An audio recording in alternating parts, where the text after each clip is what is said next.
And welcome back. This is Thorn with the Game Design Lexicon. We are currently playing us some Alter Ego for MS-DOS. Some wonderful CGA goodness here.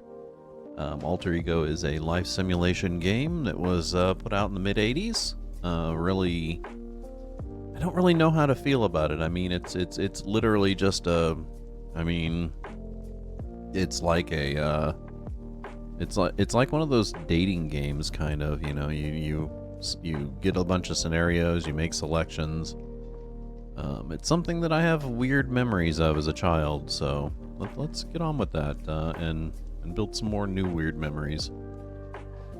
You are a guest at your friend Billy's house. His mom gives you both a box of crayons and 2 pieces of paper. Well, let's be artistic and draw on the paper.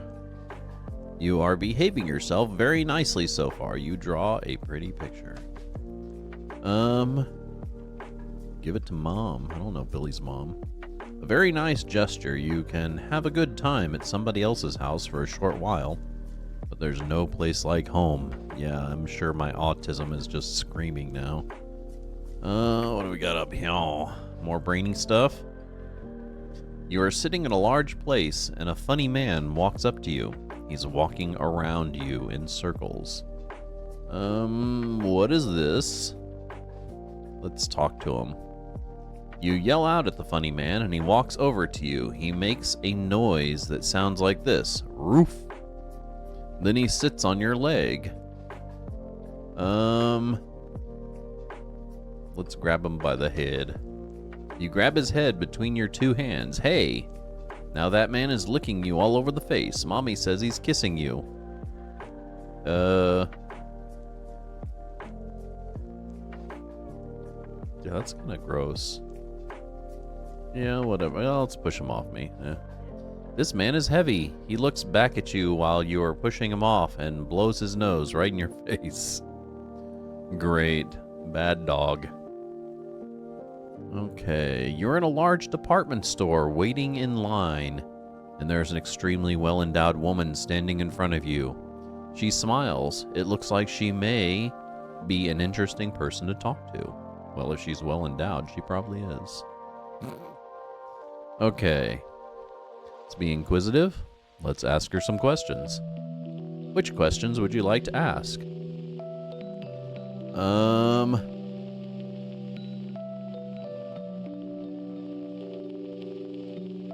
Here we go. I tried very hard to pinch a penny like Aunt Edna, but I couldn't. Can you? You don't get past the word aunt before you are scooped up by your mother and dragged to a new line. Yeah, okay. Maybe it's becoming more like me now. You are alone in your parents' bedroom. There is a shiny silver quarter on the table.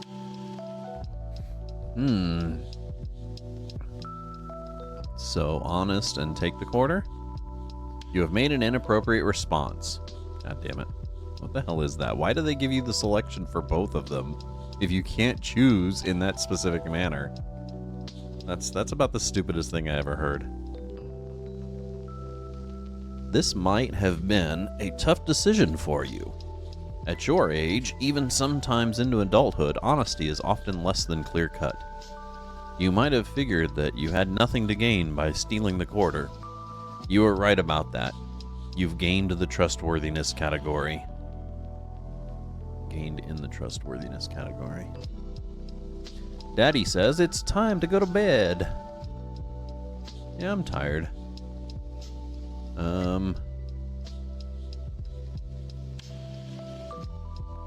Asked to stay up longer. That doesn't make sense. So is it going to tell me that these don't make sense? I'm tired, but I'm asking to stay up a little longer. Dad explains how tired you are, and what a busy day it will be tomorrow. The same old line. He offers to carry you. When you get to the bedroom, you can ask for a drink of water. I used to always do this when I went to bed. I always ask for water, which is like the stupidest thing in the world to ask for, because it's going to make you pee. Need to pee. Or pee in your bed, who knows. Dad goes mumbling off and comes back with a drink. You sip it very slowly, keeping one eye on Dad at all times. You finish it. Go to sleep. Good night, Dad says. I love you. That was an easy one. It's Saturday morning, and Dad asks you to help with some chores. The Super Duck cartoon hour has just begun. Well, let's be helpful. Go outside and help. What a good boy. Dad makes you feel very important. You use your own special plastic tools to help him. As a reward, Dad takes out a big ball. He throws it at you. You close your eyes and it bounces off your head. Clunk. That was weird. You're in a sandbox playing with your favorite toy. A larger, stronger child pulls it away from you and screams, "Mine!" Angry. Grab it back. The child seems much stronger than you. He puts 3 fingers in your mouth and tries to push you away. He is holding the metal toy above your head.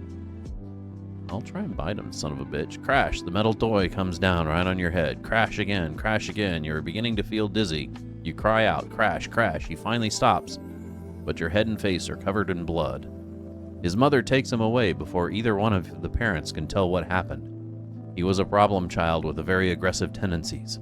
He has done this to other children, too. You were treated unfairly. Yee. Sounds like the story of my fucking life. Okay. Time to feed the fish. You pinch a small amount of fish food between your fingers and tap the glass. There's no sign of Gabriella. Look for Gabriella. Confused. You put your hand in the fishbowl and look for Gabriella. She is stuck under a rock. She is stiff and her eyes are puffed out. You think that she might be sick. Well, let's call for Mom.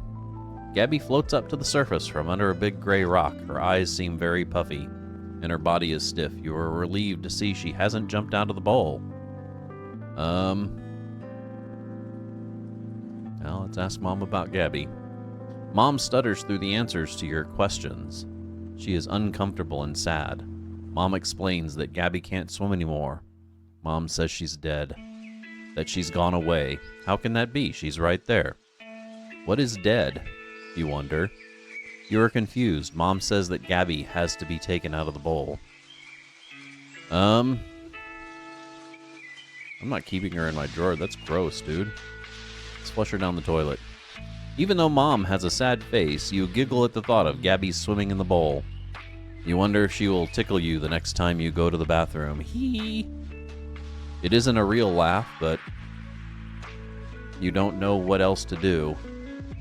Reminds me of a comedy act. I can't remember who the hell did it, but they were talking about old people living in the toilet. And they flushed things down the toilet to give to them. Or dead people, that is. And they were afraid to sit on the toilet. Oh, who the hell was that? Why? That's such a weird memory of mine. Whatever. You're in the back seat of your car during a very long ride. Active. Play games. Your mom has taken along some picture books and coloring books for you to play with. What would you like to do? Well, let's color.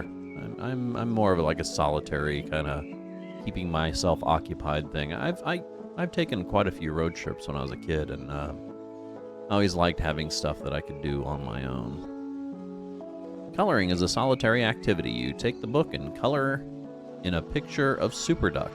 God, I love Super Duck. You have missed an opportunity to have a positive social interaction with your mom. Yeah, but coloring, dude, what the fuck? You are eating at the house of one of your parents' friends. You were told by your mother to be on your best behavior.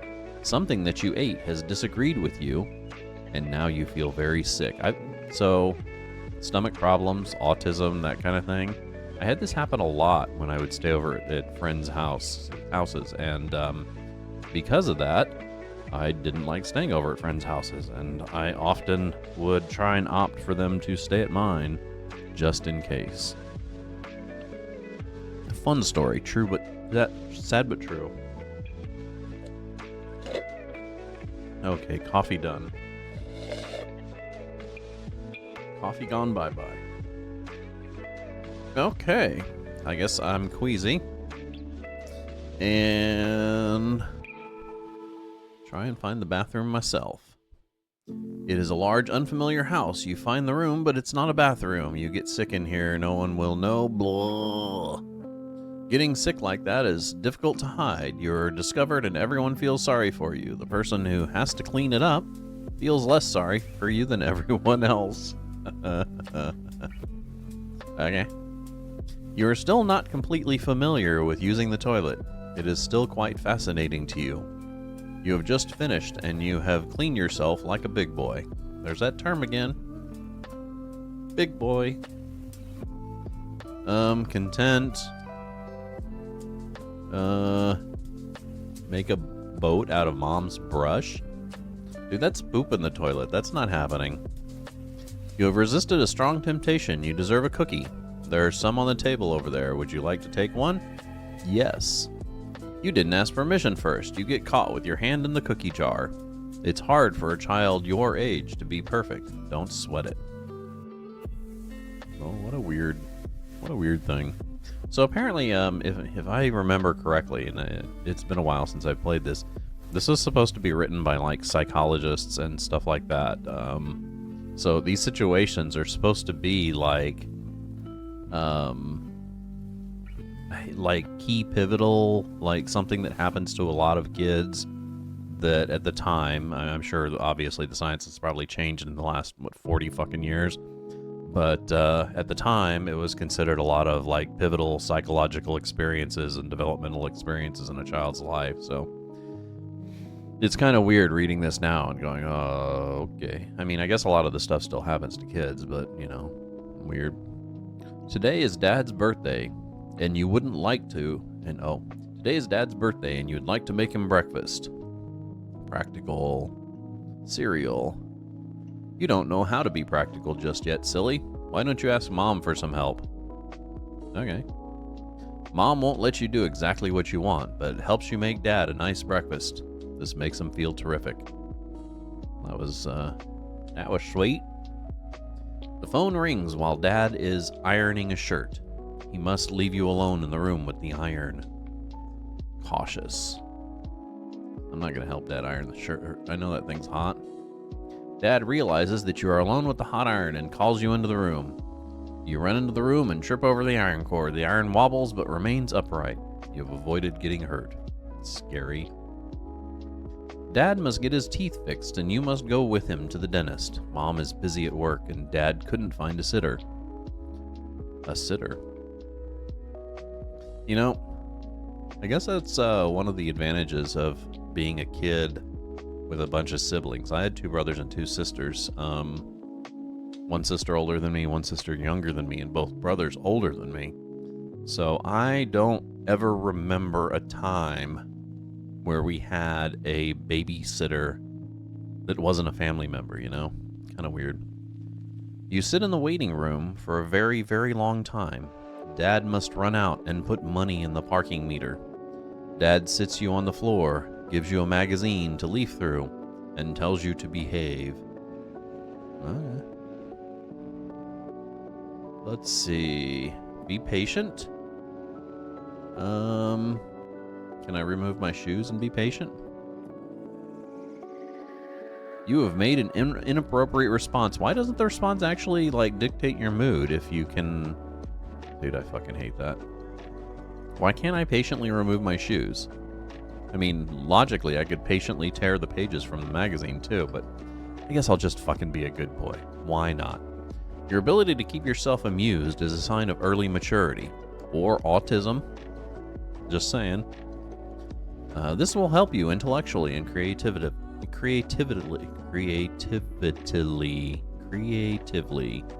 Okay, that's a word.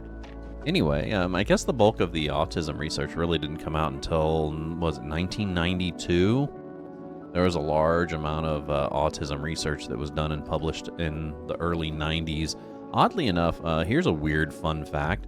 The guy who published the bulk of it, the guy that we go to for a lot of the autism research, is a Dr. Baron Cohen, who is, yes, the brother of Sacha Baron Cohen, which is really weird, isn't it? So, one of the most prolific comedians of our time, his brother is one of the top autism researchers in the world. Anyway, just a fun fact. Select action. Let's look through the magazine. What the hell? No? Yeah, I'm not going to visit the nurse. That's too social for me. You walk over to the pile of magazines on the stand, reach into the pile and pull out a magazine. Your coordination isn't terrific. As you lift it off the table, you cover tears with a loud... Oh, tears with a loud... What? As you lift it off the table, the cover tears with a large rip. A lady spies you from the corner of her eye and gives you a dirty look. Let's blow her a kiss. Hell yeah, dude. So, one of the fun things in life is when somebody does something that you think evokes a reaction from you, that you think that you are entitled to react to them in a certain way, one of the funnest parts of life is make sure you react in a way that they wouldn't expect. Like, one of my favorites is if you're driving in your car and you do something on accident or whatever, or even on purpose, and it pisses somebody off and they honk their horn or flip you off and yell at you, smile and wave at them. I guarantee you there's nothing in the world that'll piss them off more than your stupid smile and your wave. It'll just totally blow their mind, man. Like, one of my favorites was George Carlin used to say, next time you're driving, like, and you see somebody on the road, scream and wave at them, motion like you want them to pull over, and then when they pull over, just keep driving. What a little Romeo, lady speaking. Come here, you little doll. No, I'll pass. Before you know it, she would have been slobbering all over your face. On the other hand, she was about to give you a piece of candy. Playing coy causes her to make noises at you. Why do they always do that? That make her look absolutely ridiculous. You walk over and attach yourself to Dad's leg. You have just passed through infancy. A brief look at your life up until this time shows the following. Your family life has been positive and nurturant, and as a result, you have begun to form the critical bonds that are important during this phase of your life. Physically, you have been a healthy baby. Socially, during this phase in life, nothing much is really expected of you. After all, you're still much too young to throw a successful cocktail party. And frankly, anyone who still dribbles on himself probably wouldn't make the ideal dinner guest. Cocktail party. That's a antiquated term at this point. Do people still have cocktail parties? Just curious. I mean, my parents used to. And when I think of cocktail parties, I think of like late 60s, early 70s, people sitting around drinking martinis and Bloody Marys. But I mean, even so, when I was like in my prime, I guess, we would throw parties like at the band house that I lived at. We would throw parties, and we would, our favorite thing was daiquiris. We'd go out and buy 151 rum and a bunch of daiquiri mix, and we'd make daiquiris. And I guess technically that was a cocktail party, but nobody fucking says cocktail party anymore. Come on. However, by now there are some things you should have mastered. Your progress in this area shows you have been the type of child who charms the lollipops off of people. You have been the type of child who is huggable and gets his cheeks pinched by old ladies with bright red lipstick. Now, regarding your emotional and personality development, what a trustworthy lad you are. Turning out to be. I guess I should have read that all at once. What a trustworthy lad you are turning out to be. You will probably join the Boy Scouts of America in the next module. So, I was never in the Boy Scouts. My older brothers were. But for some reason, I was never. I couldn't handle long-term stuff when I was a kid. I remember one time I was in a child bowling league because both my parents were really big into bowling.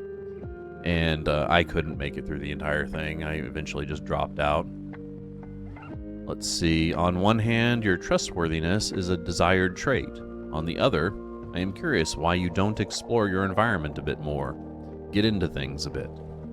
For instance, haven't you ever wondered what that zipper on the side of your mother's pillow is for? Well then, unzip it. Yeah, context, dude. When I was a kid, I could learn things more by context. If there was a zipper on the side of my mom's pillow... First off, who the hell has a zipper on the side of their pillow? Man, a metal zipper on your pillow while you're sleeping? I can't even imagine. Your thoughtfulness characteristic really doesn't count for much in this module. Most children often find themselves at the mercy of their whims and impulses. You are allowed to be cranky now. People will tolerate it much better than when you are a teenager. Then your whining and carrying on will seem more objectionable. One thing about your character that has a tendency to put off people is your aggressiveness. Really? You are the type of baby who likes to pull on loose pieces of clothing, hair, and any bulbous fleshy object that comes within your reach. You're going to have to learn the meaning of make nice. That wraps up your status for the first module. I hope you like yourself. If not, you can always try to improve yourself in the modules to come. There's plenty of time. Welcome to childhood. Practice yourself, for heaven's sakes, in little things, and thence proceed to greater. Epictetus, 50 to 120 AD. Epictetus? Weird. Or we could just say, in the words of, what is that one? Okay. How about this one instead? And it's pretty much the exact same saying, just a little bit more eloquent. And that's, update your gray matter, because one day it may matter. And that was Del the Funky Homo Sapien, circa 2010. Okay.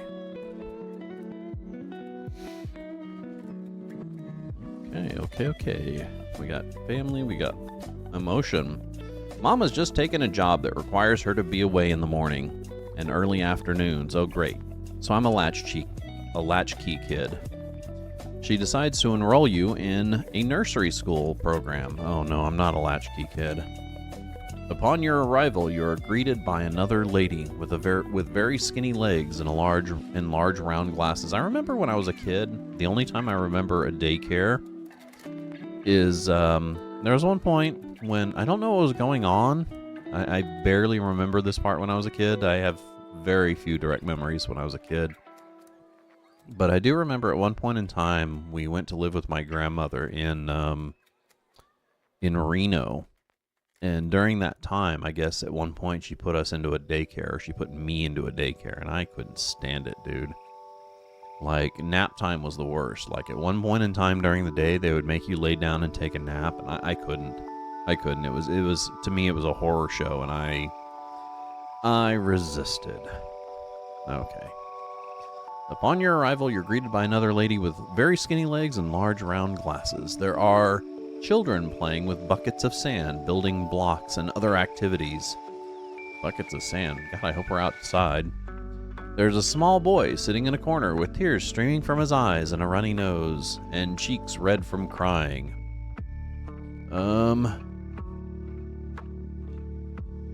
Why would I be angry?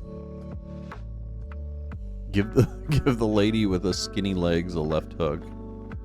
See, excited, walk over and make friends. Your excitement is a positive sign that you are trying to adapt to this new environment. You realize that your mom will be coming back, so you attempt to make friends. You see a little boy your age playing in the sand with trucks. What would you like to say to him? Hi. The little boy ignores you. You are a newcomer in the social order to the nursery school. You are invading his territory. However, your attempts at being sociable shows a potential. At very young ages, children are more likely to play besides one another than with one another. Well, fine. Your mom is in the bathtub taking a nice relaxing bath. You are playing quietly in your room. All of a sudden, the doorbell rings. Mom doesn't seem to hear it. I'm all grown up. I can answer the door. Boink. You approach the door and say, "Who is it?" in your most grown-up voice. It is a salesman asking where your mommy is. You can. No. She's in the bathtub now.